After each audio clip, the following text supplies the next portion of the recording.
issues, please delete yourself off of the webinar. And welcome everyone. I see some individuals from Minnesota, Albuquerque, Portland, Oregon, Utah, more from Minnesota. So yeah, that is great. Thank you guys. If we have any more coming in, we have San Juan, Southern Paiute. We also have someone else coming in from Oregon. So that is awesome. Thank you all for joining us today. So I am Dawn Landon. I am welcome to our National Indian Health Board. This is the first part of our webinar series and our two-part webinar to highlight and discuss the importance of oral health care, hormonal changes, and oral health equity. I am the Tribal Oral Health Associate of the National Indian Health Board, and I'll be today's moderator for the webinar. Today, Dr. Tamana Begay will provide an overview of hormonal changes and importance of oral health care during these changes. We will email the presenter's PowerPoint slides if she has any, or we will email you and the link to today's recording for all the registrants by next week. We ask that everyone stay muted. Please leave yourself on mute unless the presenter asks you to unmute and engage. However, if you have trouble hearing during a presentation, let me know and sending me a direct message in the chat box. We encourage everyone to enter a question that they may have in the chat box throughout the webinar. So once we get to the Q&A, you may type your question in the box or unmute your question. We will then ask you to turn on your camera when asking a question. So please remain muted if you are not speaking during the Q&A. If you have any technical questions or issues, please send me a message in the chat. Now I will introduce our speaker. So let me get our speaker. Introducing Dr. Tamana Begay. She is Navajo, Seneca, and Mohawk descent. Dr. Begay began her college career at San Diego Mesa Community College and then transferred to the University of California, San Diego, Bellevue College, and she graduated in 1999 with a Bachelor of Science degree in biology. In 1999, Dr. Begay enrolled in the University of California, San Francisco School of Dentistry post-baccalaureate program. Following this program, she began her graduate studies at the University of Pacific Zugoni School of Dentistry in San Francisco. After earning her DDS in 2003, she began working with the Indian Health Service. Dr. Begay currently works as a Supervising Clinical Program Director at Gallup Indian Medical Center in Gallup, New Mexico. She is involved in several local and national organizations promoting American Indian and Alaska Native students to higher education and professional careers. So let's turn our attention to Dr. Begay, and thank you all. Yapta A, hello everyone, and I'm really excited to talk to you today because, well, oral health is a passion of mine, and I'm hoping that those of you on the call will be engaged and have questions at the end, because specifically we're going to be talking about pregnancy and oral health. We know in pregnancy that we have a number of hormonal changes, and it's vital to understand that those changes also have a huge impact on oral health. So that's what we're going to speak about, are some different issues. And pregnancy is a great joy and exciting for folks, but it also can be an extremely stressful time for folks.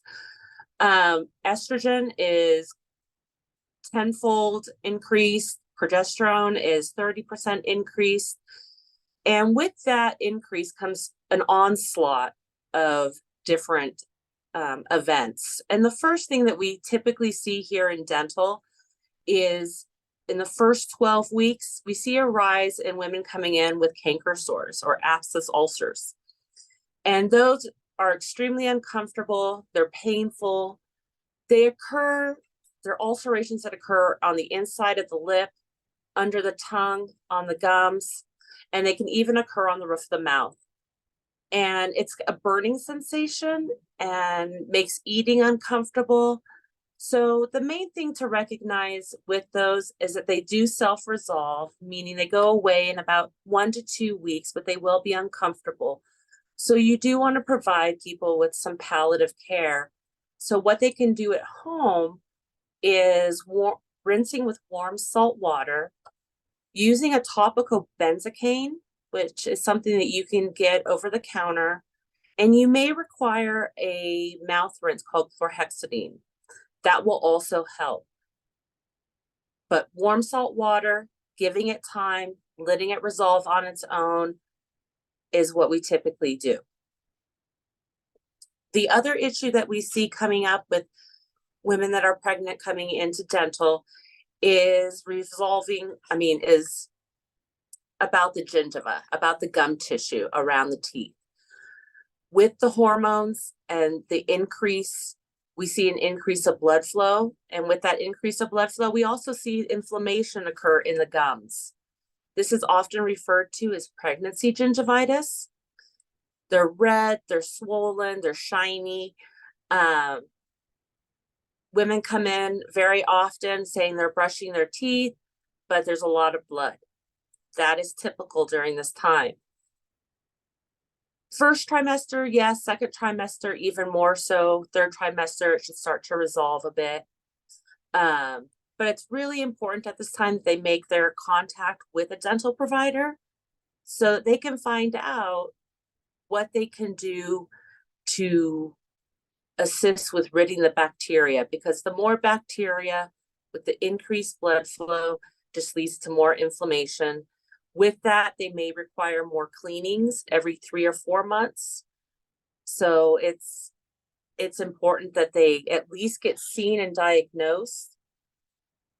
The other thing that we see is that the CDC reports that 1 in 4 women in childbearing age have untreated decay. My experience has been, it's been probably closer to 50% or greater that come in with untreated decay. So aside from pregnancy gingivitis, things that are really important, if they don't get that under control, that could progress to periodontitis, which is the loss of bone attachment and gum tissue. And if they get that periodontitis, there's a potential for a few things. One, the teeth can become somewhat loose. This could be manageable, but we do need to see them to manage that. The other thing we see with this is pregnancy granulomas. So little nodules of gum that can be small, but can also be very large. And this happens 5 to 10% of the time. And usually they resolve on their own. Excision can happen if they're so great that they're disturbing eating and drinking, speaking, all of that, that we can take those out, but they usually tend to come back. So generally we let them resolve on their own. Now with periodontitis, again, it can lead to, it has 3 stages. It could be mild, moderate, or severe. If it's moderate or severe, the thing that we really are concerned about is poor pregnancy outcomes. And moms need to be aware that just because their gums are bleeding and they feel that that's normal, and it is normal with the hormone changes, this could lead to that periodontitis, which can lead to preterm births, low birth weights, and overall outcomes that we don't want to see for any mom. So this is still being studied, the links between the preterm births and low birth weights. So there should be more information coming out. But pregnancy gingivitis itself doesn't have any harm, doesn't cause any problems with the fetus. So it's important that moms come in and get that initial exam done, hopefully in that first trimester. So OHI, prenatal care, dental visits, all are key. We want to try to coordinate as best we can. Some of the proactive things that you can do or tell patients that suffer from pregnancy gingivitis is to make sure they're changing their toothbrushes, a soft toothbrush, every 3 months. So we're not getting a accumulation of bacteria in the toothbrushes. To use a fluoride toothpaste, essential to fight against cavities. Flossing daily is a must. And they may require prescriptions. They may require a prescription for a fluoride toothpaste that's stronger than what they can get over the counter. They also might need a mouth rinse, that chlorhexidine mouth rinse I mentioned before, because it kills and prevents bacterial growth, which will help alleviate some of those symptoms with bleeding gums and periodontitis. Now, I read some studies and I thought this was really interesting. It's important that they also, with these hormonal changes, that, like I mentioned, we see the increase in getting canker sores. Well, if they're taking prenatal vitamins, which is always what we recommend, there's an increase of folic acid, which helps from getting the canker sores or from them progressing. The other thing that I thought was really interesting this year, I went to the International Meeting of Indigenous Child Health, and there were quite a few studies showing that low vitamin D levels may lead to having less strong or less robust enamel. And those are studies coming out of Canada.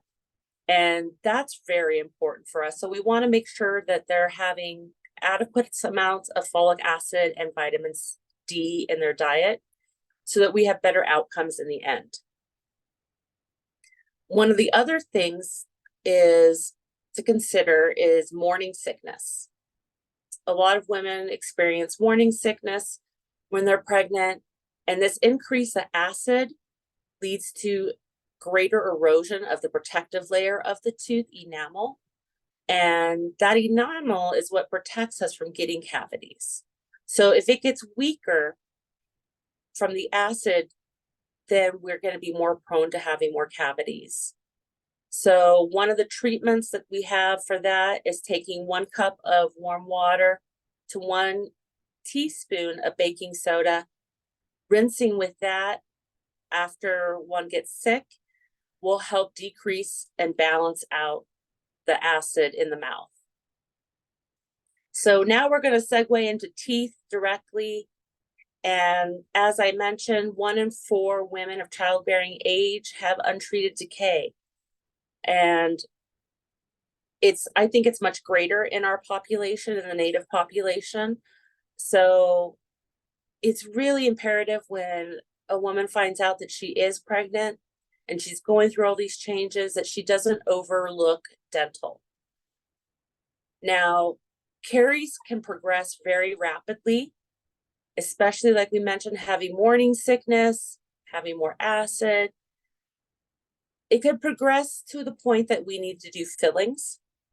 And if they're small enough, we might be able to use something called SDF, silver diamine fluoride, to help kill the bacteria causing the cavities so they don't have to go through getting anesthetic. If they have fillings that need to be done, they'll be given anesthetic, which is completely safe during pregnancy.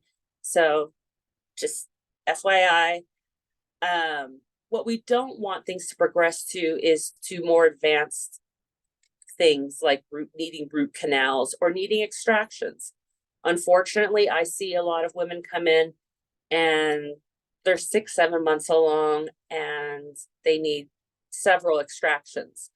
And that doesn't make any of us feel comfortable, especially if they're late 3rd trimester. It's just not comfortable to be reclined that far back in a dental chair and have work done. So if we can prevent that, get to them early, that's great. So caries risk increase greatly during pregnancy because people are snacking more or eating more. And we want to make sure that what they're snacking on and eating is healthy, that we're not having too many fermentable carbs, because this just increases the amount of bacteria that causes cavities and can lead to a lot of detrimental outcomes. The other thing that happens with hormones in pregnancy is the loosening of ligaments. Now, teeth are set in bone, surrounded by a ligament called the periodontal ligament, PDL. Having loose teeth, not comfortable, very scary, but can be managed by a dentist. So it's important to get in again from the very beginning so that they aren't surprised if things happen down the line, that we can try to avert those things. Now, TMJ, another joint that we have on either side of our jaw, can get inflamed as well. It's a joint like any other joint, surrounded by a ligament, gets loose, can cause some slippage in the joint on opening and closing. So typical treatment for that would be palliative. We have a number of different types of jaw exercises people can do to help themselves, but I think the main thing is talking about stress reduction, and that could be really difficult during this time for a lot of women. So if your dentist isn't feeling comfortable with helping you in mindfulness or meditation, it might be best to go ahead and refer to a behavioral health specialist that may be able to assist the patient, because this works all the way around with a number of things, the canker sores, the slip disc, things like that, that can really help. A night guard may also be something that we would prescribe and make. So really, the point that I want to make today, those are just a few of the hormonal changes that happen in oral health. And it's important to know that dental care is safe. X-rays are safe. Most people are using digital X-rays these days. Very safe for mom. We use a lead apron. We'll be okay. And also anesthetic is safe. Now, ideally, what we would like to see is we'd like to do an exam and provide oral health education during the first trimester. Second trimester, fillings, cleanings, all along the way, so that we're not having to get to the third trimester where we're having to do more invasive procedures. So it's uncomfortable third trimester. Moms don't need any additional stress. So if we can really talk to them about not avoiding care, that's the take-home message that I really want you to have. Of course, there are some precautions. We wouldn't want to do IV sedation or general anesthesia on a patient.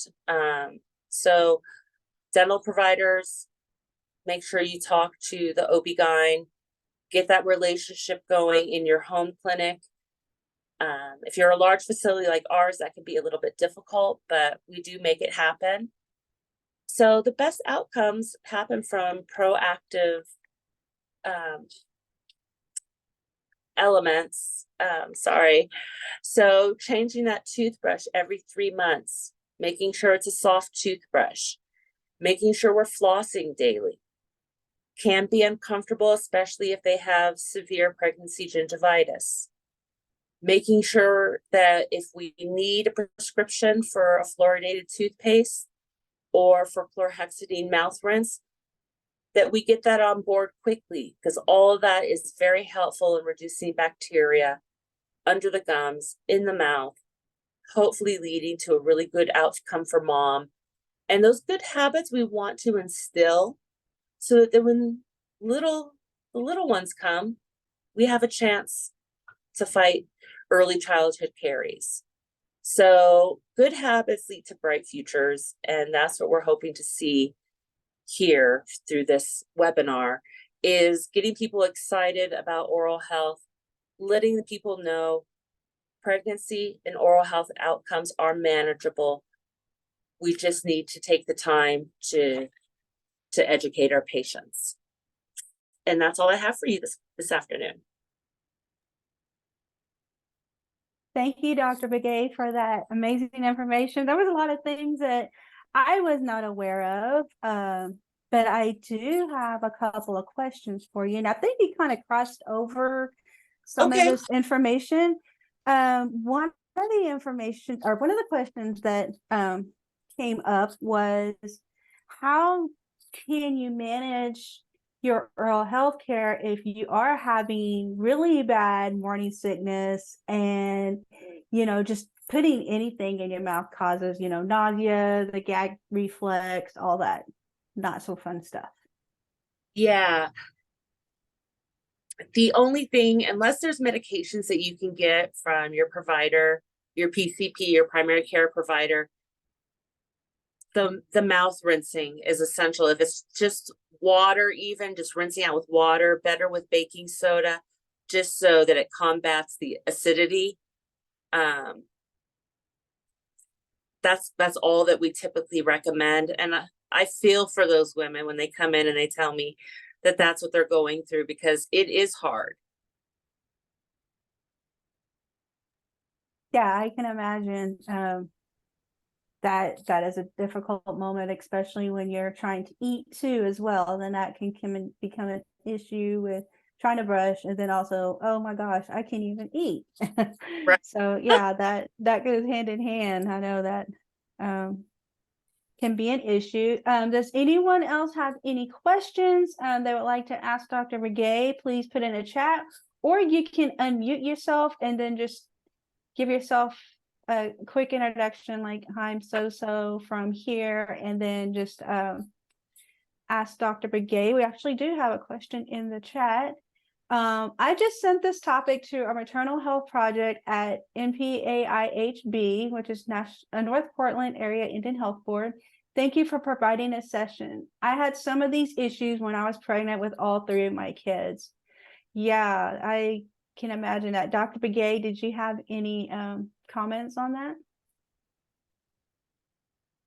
All of it, you're going to experience, pregnant women are going to experience probably all of these things. Pregnancy gingivitis happens in about 3/4 of women that come through the dental clinic. The puffy gums, the canker sores, the TMJ, that's a big one that we see a lot of, because they get concerned. They're not necessarily noting that that's just another joint in the body that's loosening up. Oh, thank you, Dr. Begay. We had another question. Since this is about hormones, are there any changes we go through during menopause? Great question. There are, and I'm hoping if we have another session regarding oral health, we can do one specifically on menopause, because there are quite a few things that happen then that are different. Obviously, instead of having hormones going up, we have hormones going down. And there are a lot of things, especially the first thing that comes to mind is having decreased salivary flow. And with that comes an increased risk of cavities, also an increased risk of getting yeast infections in the mouth, or candidiasis. So that would need to be treated by a dentist. Yeah. Thank you. Thank you for answering that. There was another question. Let me see. You mentioned the loosening of ligaments in the mouth, and you went over how we have these tiny ligaments around our teeth. What would you say, I guess, would be the best time during pregnancy to just address any issues of these, or even before pregnancy? Like, would someone should just, hey, I got something going on here. When should I go in? Yeah. Typically, folks wait till something is hurting, especially in the system of care that I've been in for 20 years. It tends to be more of acute, urgent issues. People come in, my tooth is loose, but it doesn't bother me, so I leave it alone until it hurts. So, number one, I would say, as soon as kids hit puberty in particular, and they're about to go through all these changes, it's really important to let them know what's normal and what could happen. And loose teeth can be one of those things, especially during pregnancy, and that it's manageable. So it's not a time to freak out.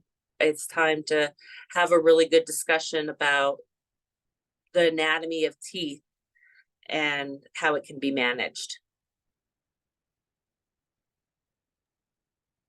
Thank you, Dr. Begay. And then another question. Let's see, we had this here. Oh, you mentioned X-rays are now safe, but I've always heard that you shouldn't get X-rays done at a certain part of your pregnancy. When should I have X-rays done for my teeth? If they're digital X-rays, you can have X-rays done throughout your pregnancy. Like I said, we take some preventive measures by using lead aprons with thyroid covers as well. So now compared to where we were even 7, 8 years ago, before bringing in digital X-rays as kind of a norm, the radiation was greater. So now it's significantly less. That I would rather take an X-ray and get ahead of a situation than see it progress to something much greater. Thank you for your input on it. And I've actually worked as a dental assistant before, and we would actually put 2 of the X-ray do that aprons over on a patient, just to like extra cover. Okay, we're going to cover your belly and cover, you know, yourself too as well. We used to do that, that's for sure. And you mentioned something about SDF as an alternative to fillings. Can we elaborate more on what the SDF is? And then, you know, I know that's a new thing that came up recently in treatments for children that may be scared of getting fillings too as well. So if you kind of let us know what SDF is.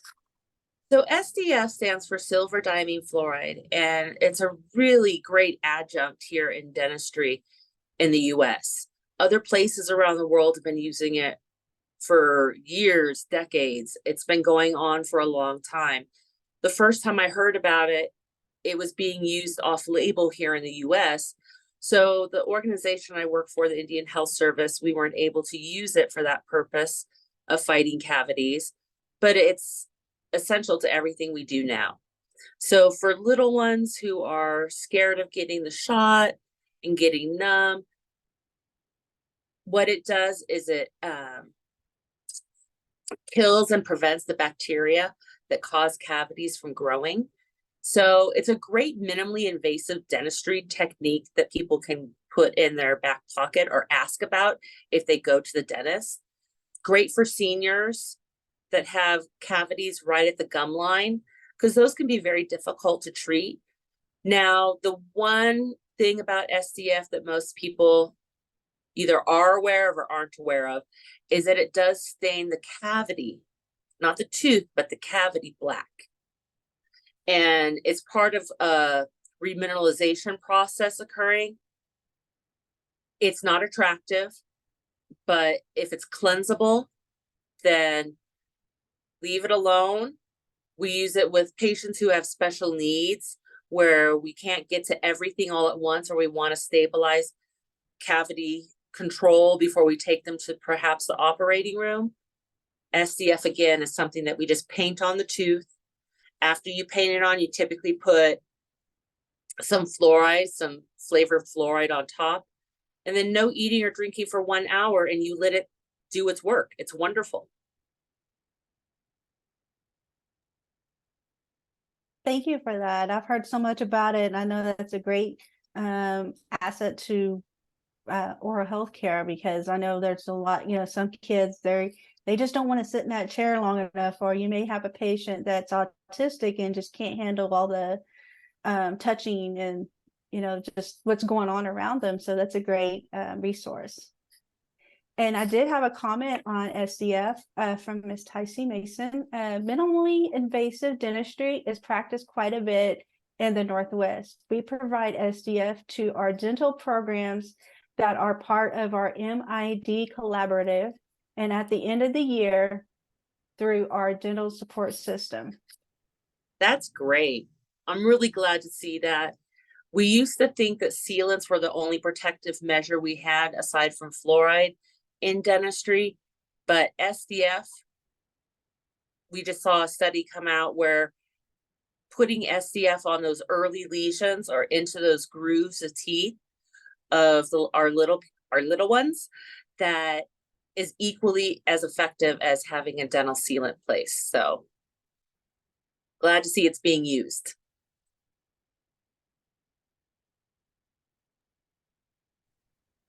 Do we have any other questions by any of our attendees that are on the call right now? We have the floor open now for questions. You can type them in the chat or unmute yourself or put it in the Q&A box. I'll give you a few seconds for that while we are coming up with more questions here.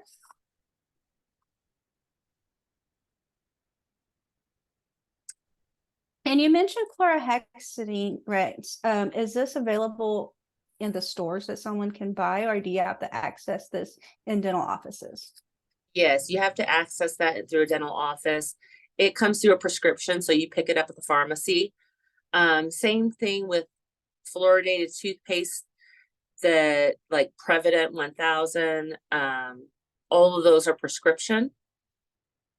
And for our high risk communities, which every Native community I've worked in has been high risk, carries risk, that I think extra fluoridated toothpaste is almost essential for everyone to be using. So ask about it, see if your pharmacy carries it. If they do, you can ask your dental provider to write you a prescription for it.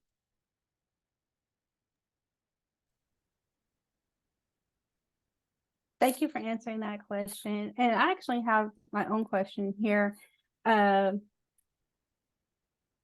our discussion, or since we're discussing hormones and pregnancy, if someone who is expecting and carrying, and they are dealing with gestational diabetes, how much, I guess, since oral health care is very important during pregnancy, I can assume that care is going to be needed very greatly, even especially if they are have gestational diabetes. Can you elaborate on more on that?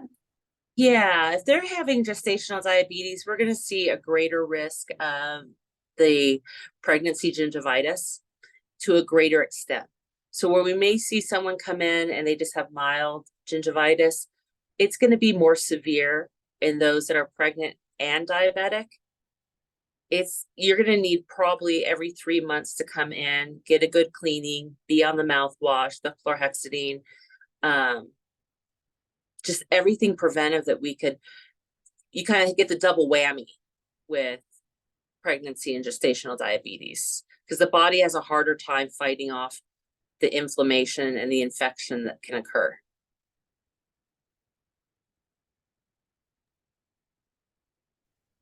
Thank you for that. And with the same, I guess the same amount of oral health care, like you mentioned, for individuals that are going through menopause, would that be the same as someone going perimenopause or premenopause, in a premenopausal state? I didn't read anything that would state that during perimenopause that they would need to do anything different from their oral hygiene that they typically do. It isn't until we have 12 months of no menstruation that we see the onset of menopause, that we see the rates of estrogen and everything go down so far that it creates some ramifications that we might have to deal with, like the low salivary flow and the Candida. Thank you for that. And I was wondering too, how much does this affect when an individual is going through puberty? We may see some great hormonal changes as, someone younger going through a big hormonal step in their life. How can we see oral health changes, and how much oral health care we need to pay attention to when someone's going through that? The first thing that comes to mind when you mention that is that age group is also a typical age group that is going through orthodontics if they have that available to them. And we'll often have patients come in where their gums, their gingiva has grown over the brackets. And that's a really hard call to make with the parents who have invested so much. And now you've kind of got hormones going, rising, so they're getting gingivitis easier. They're not brushing, perhaps. That's usually the case. And they're definitely not flossing unless they have a water pick or something at home to help them. It takes a good 10 to 15 minutes to floss your teeth when you have braces on. So OHI, really, really important to that age group. And unfortunately, there's a lot of clinics that don't see, they kind of disappear during that time. They lose all their baby teeth. We don't see them again until it's wisdom teeth time. So it's kind of like from 12 to 16 to 17, you don't see these patients. And then when they do come in, we've got a lot of problems. Yeah, I had wondered that too. Like, what was that extreme part? And then I can imagine, being at that age, I had kids, and so when they were at that age, it was hard to get them to really do anything. Right. And so I can imagine just being a parent or, guardian, just constantly saying, okay, we need to just go get a checkup. Let's go check your teeth out. And because I know it just can get a lot, especially, they want to snack on some, high carb foods and sugary sweets. And so it can be a lot on their teeth as they're growing up. Especially, I mean, for a lot of pediatric dentists, they'll tell you that like hot Cheetos are just, it's just awful on the teeth. It sits in the grooves, collects there, and kids love them of all ages. Adults love them, but you see a lot of really young kids come in with their bag of Cheetos. Yeah, we don't think about those things that adhere to our teeth, and then if they're not brushing, they just set on the teeth overnight and start developing the bacteria that causes decay. So we kind of see that a lot in healthcare or dental clinics, especially where I used to work at, because there's just a lot that, especially when you come in at the beginning of the school year, summertime was like a hard time for kids, staying at home and snacking all of those fun snacks, and then you got a few cavities now. Yeah, they're sleeping in, they're not brushing, they're staying up late, they're eating and drinking things that aren't great for their teeth. So yeah, it leads to a lot of wear and tear and a lot of cavities. Thank you, Dr. Begay. Do we have any other questions? The floor is yours, participants and attendees. We have a few minutes left. If you'd like to ask any questions, you can put them in the chat, or you can just unmute yourself. If not, we're going to hold for about a minute, and then if we don't have any questions, we will close out our webinar.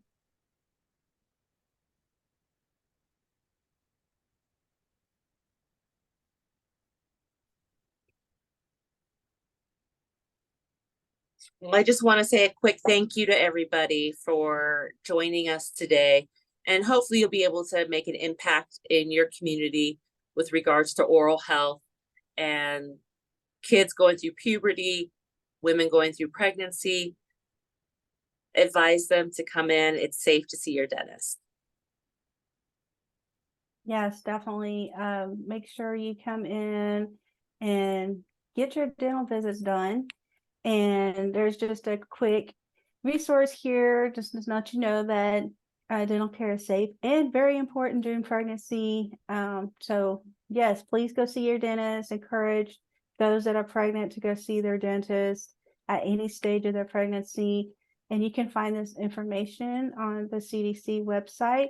Again, I would like to thank Dr. Begay for coming in today, spending her time, busy day, to talk to us about this very important topic. I will go ahead and stop our recording.